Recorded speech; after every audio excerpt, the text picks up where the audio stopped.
তো চাষি বন্ধুরা কেমন আছেন সবাই? আশা করি সবাই ভালো আছেন। আজ আমি আপনাদের বলবো ড্রাগন ফল গাছের আসল ইতিহাস। অনেকে বলে থাকে এটা নাকি ল্যাবে তৈরি গাছ। এটা সম্পূর্ণ ভুল কথা। এটা প্রাকৃতিতে তৈরি একটি ফলের গাছ।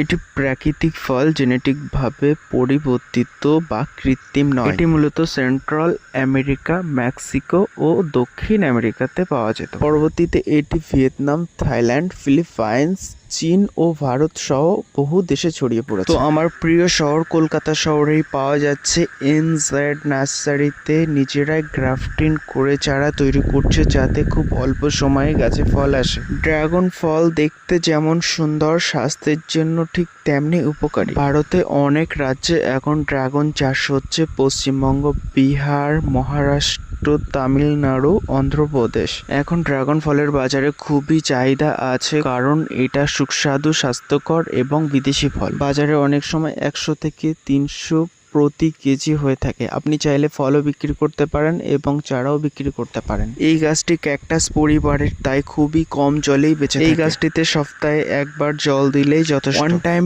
ইনভেস্টমেন্ট চাষ। এটা একবার লাগালে 10-15 বছর পর্যন্ত ফল পাবেন নিশ্চিন্তায়। তো কন্ট্যাক্ট করুন এনজেড নার্সারিতে। বিশ্বস্ত নার্সারি এনজেড নার্সারি।